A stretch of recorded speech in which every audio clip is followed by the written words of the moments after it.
The 2-month operation, called Long Haul 2, wrapped up last Thursday. In all, 3,000 trucks and buses were stopped and found to be in breach of some traffic offence.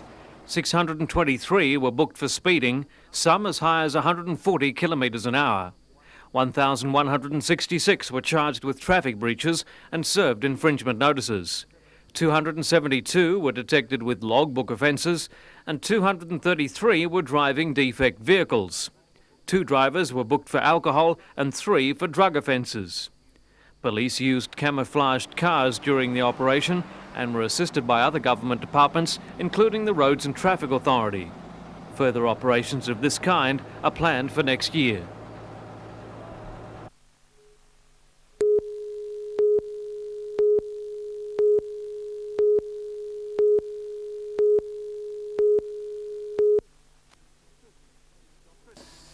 Christmas, when shopping means so much more than simply buying. In the war for the Yuletide dollar, all the extras are simple investment.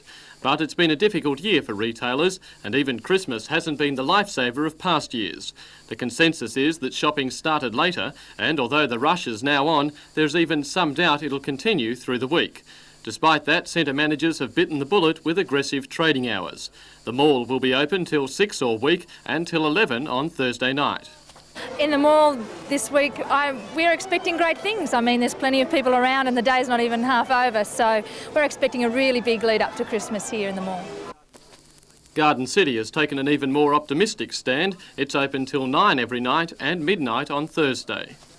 But without doubt, Friday will be the biggest day at Garden City. That's when the Rolls-Royce competition ends and one shopper will drive away in what must surely be the ultimate Christmas present. And if you thought there aren't enough people to go around the centres, none is admitting a shortage. Charlestown Square was also pulling in good crowds today, and management says it'll be a record week. We had an excellent November, but I still don't think the trading for us has peaked. I think this week is going to be really a bumper week. Both Charlestown Square and Garden City are also open this Sunday, Christmas Eve.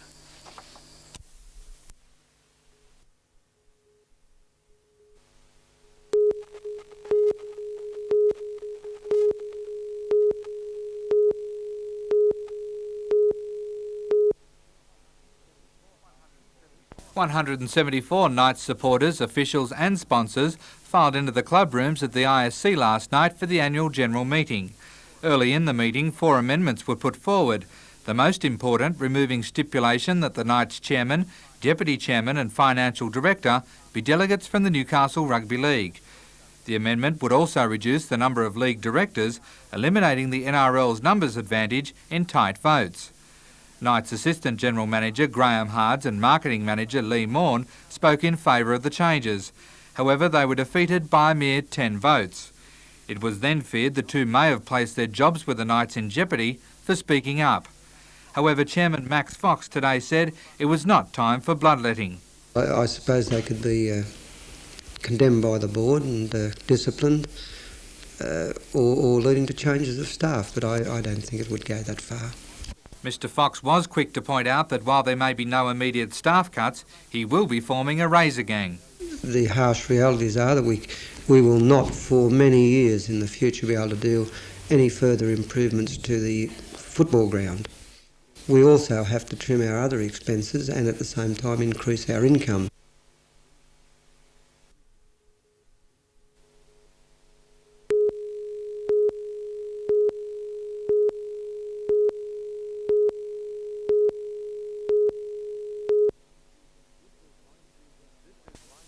This is mine cruiser number 100, destined for work in the Wombo Colliery near Singleton. PJ Berryman Proprietary Limited has been manufacturing the vehicles for the past 10 years, but has refined the design and efficiency to a point where one can be built from scratch in just 12 days. The unit is flame-proof and powered by a 100 horsepower Mazda diesel modified for the application. It carries 14 people and features power steering and a 3-speed power shift, similar to the kind of transmission you find on a front-end loader. Weighing 4 tonne, it can travel at a surprising 45 kilometres an hour. That's a high speed when you're underground. There were no successful four-wheel drive vehicles for carrying men underground in coal mines. We sort of started almost by accident to try and fill that need. For Phil Berryman, today's achievement is significant. In 1977, he started the business with a $1,000 loan from Bankcard. Today, the company, which employs 44 people, has forward orders for the mine cruiser until mid-1990, and a range of other specialised equipment also in the stable. With the mining industry returning to profit, there is now reason for optimism. There's big new mines going in New South Wales and Queensland, and we already have forward orders for those mines.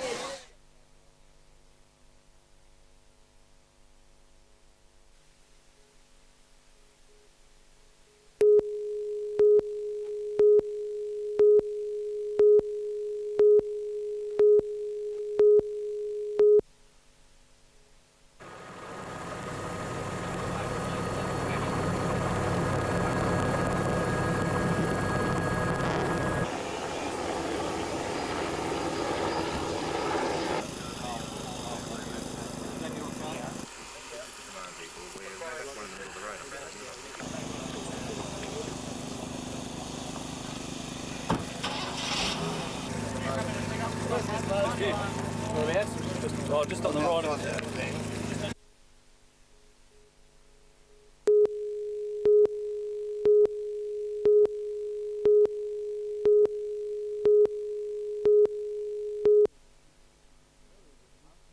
Earlier this month, Mr Graham attacked members of Central Coast Brigades for allegedly going to false motor vehicle accidents, fires and alarms just to receive a call-out fee. Firefighters attend the station when summoned through a paging system. They are unaware if the call is genuine until they reach the scene. Mr Graham was hard-pressed to provide evidence when asked about his claims. It's been brought to my notice that they have. I'm only under the belief of what I've been told. Mr Graham also claimed firefighters would go to a dogfight on a street corner if they thought they would get pay for it. Today he was quick to point out his comments were offensive. When I get wound up, as I did in Parliament at that time, it's probably something that I regret saying now, but at the time I was pretty wound up in the statements that I was making, and that was just one of my cliches that I probably would have been better left unsaid. Part-time fire captains from across the coast have called a series of meetings to discuss legal action over Mr Graham's comments and the possibility of placing indefinite bans on paperwork on all non-essential reports. Mr Graham was hopeful officers would not resort to industrial action, but unrepentant over his fraud claims.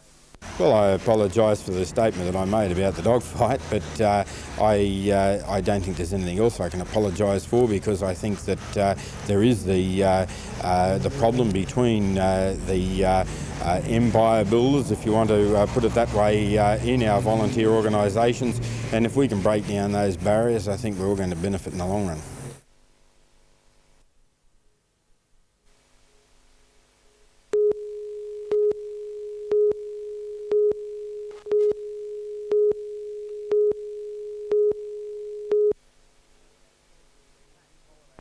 The packed holiday coaches slammed into each other on the Pacific Highway at Fredericton, north of Kempsey, at about 3:30 a.m. Nearby residents thought a bomb had gone off. Rescue, police and ambulance crews from Port Macquarie, Kempsey and surrounding towns arrived to find an unparalleled scene of carnage. Rescuers set up a field hospital beside the coaches, which had telescoped on impact. To one side of the scene, a makeshift morgue as one body after another was taken from the twisted wreck. It's not known why the buses collided. The Sydney-bound McCafferty coach ploughed into the northbound Trans-City coach shortly before first light. Residents living near the highway could barely cope with the tragedy. There's nothing much you can do when you're not trained to do things like this. I never thought it'd happen at the front door, but we just made them cups of tea and tried to make them comfortable. Some of them sat on chairs, and there was a chap shocked. He got up in the corner of the veranda and said, "Let me in, outside, let me outside." And they said, "You're outside, mate." He didn't know where he was. Police say a light rain was falling and conditions on the highway were greasy. Until such time as we can interview the injured people in hospital, we have no idea what happened. One bus has gone into the other. A normal collision, you collide head on, and that's it. But the two buses, if you have a look up there at the scene, the front of one bus has gone into the cabin of the second bus. Difficulties getting the injured out? It has been. They worked for several hours. The last of the injured only left at about 8:30, some 4 hours after the accident. There are still some bodies in the wreck, and until such time as we remove the buses and separate them, we can't get the bodies out. Late today, bodies were still trapped in the wreckage, with the official death toll at 34. Those who survived were taken to hospitals at Kempsey, Port Macquarie and Maxville. Others were airlifted to Sydney and Newcastle with more serious injuries. For police, the grim task of identifying the victims will continue for perhaps days. A preliminary passenger list has been compiled, at least to advise relatives as to who was on board, but for many, there's still no news of survivors. It's understood that several of the passengers on the southbound bus were from Newcastle. One of those was airlifted to waiting relatives this afternoon. 18-year-old Danny Ireland is in a serious but stable condition with head injuries. His brother James says his arrival ended an agonising wait. It is a great relief, but it's sort of not over yet, you know. Another woman was also brought in on the same flight. It's believed she's from Sydney, but patients are being sent anywhere where there are spare beds. Westpac Rescue Helicopter brought in another Sydney man later in the day, and it's understood the crew are still on standby to ferry more of the injured if required. Tom Hilston, NBN News.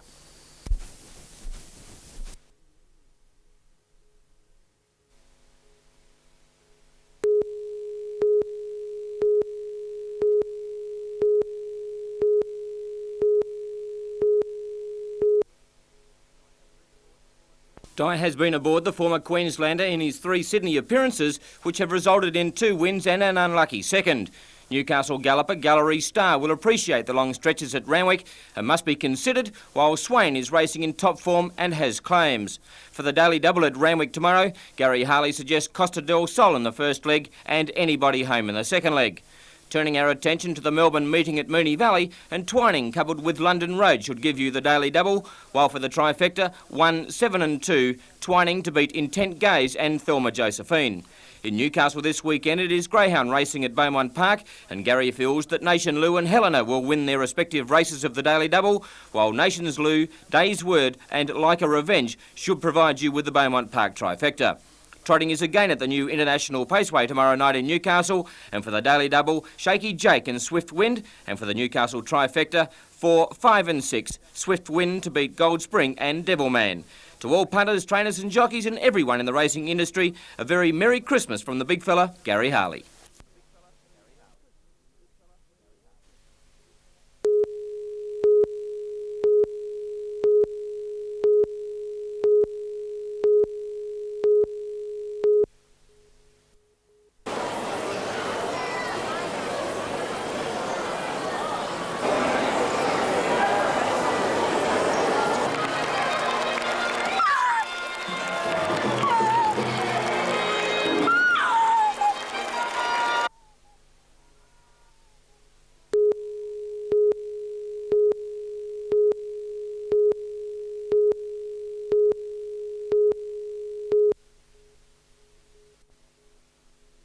Tatnall outclassed the 2 visiting American drivers, 18-year-old Jeff Gordon and veteran Danny Smith, who finished 2nd and 3rd respectively. Tatnall also won the Tui Stars Sprint from current Australian champion Gary Rush, with an aggressive Sid Moore in 3rd spot. The unlucky driver of the night was the leader of the Sydney Brat Pack, teenager Brooke Tatnall, who survived a rollover in the opening backmarkers race and later broke a tail shaft in the final as he was challenging his father George for the lead with only 5 laps to go.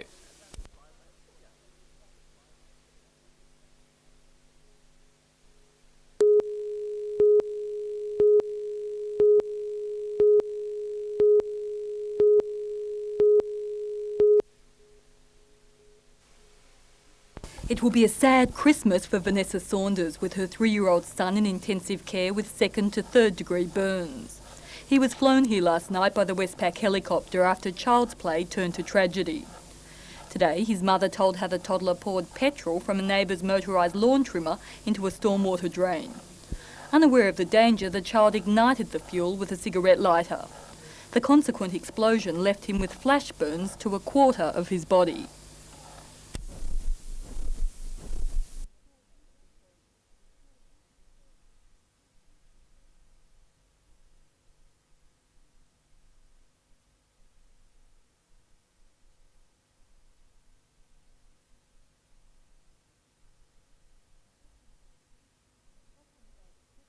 Clutching a bag of Christmas presents, 5-year-old Trent came to the Mater today to visit his injured brother. A planned big family Christmas celebration has now lost its joy. We've got his auntie coming up from Sydney today, and his auntie from down the south coast of the Bega, and his cousin from up Tweed Heads arrived for Christmas. So I think Ronnie's going to be missed. Last night's tragedy comes less than a month after the death of a 2-year-old Gateshead toddler who was also believed to be playing with petrol. The two accidents prompted a warning today from the fire brigade. Petrol is mostly stored, I guess, for motor mowers and things of that nature. Should be always stored in a metal container with a lid and stored in a garage or in some area that's away from the house, perhaps a shed, that can be locked and should always be kept out of the way of children. Tonight, Ryan Saunders remains in intensive care with doctors closely monitoring his condition. Leslie Robinson, NBN News.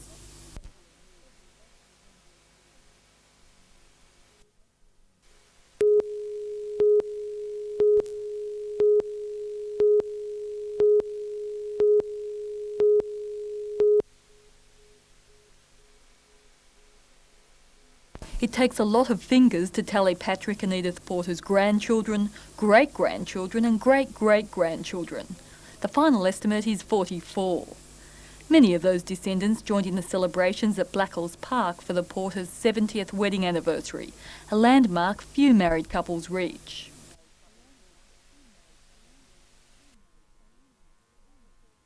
Was it love at first sight? It was with me, anyhow. He reckons it was. What about you, Edith? I don't know about myself. At the tender age of 19, Patrick was a World War I veteran and a husband. His child bride only 15 years old. 7 decades later and the happy couple are still very happy. We both made a bed together and been lying on it ever since. Patrick and Edith say the secret to a long marriage is a good family life. Together, of course, with time out for a little romance.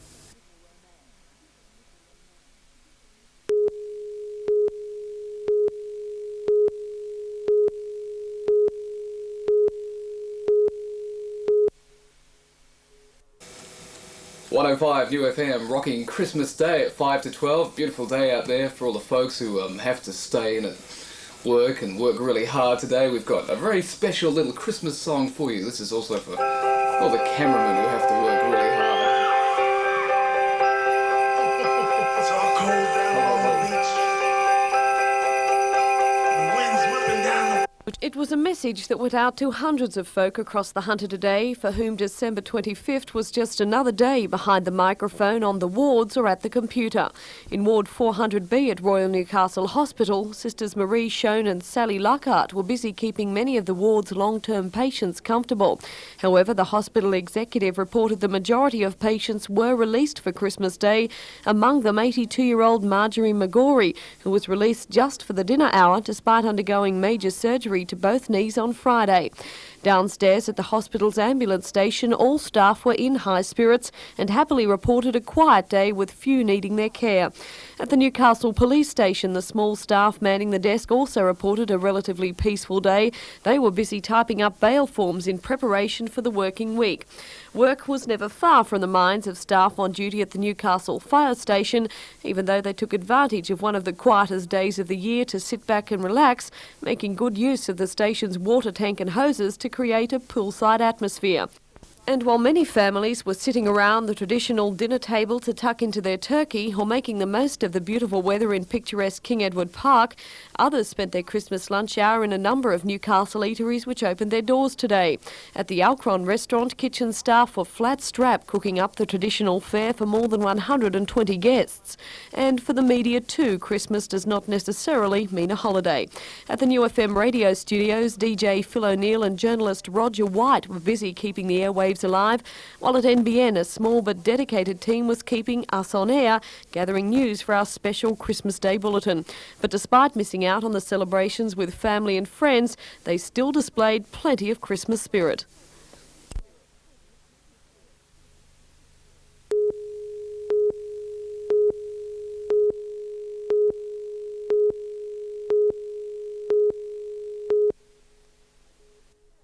Merry Christmas. Merry Christmas. Merry Christmas. Merry Christmas. Merry Christmas. Merry Christmas. Merry Christmas, everyone.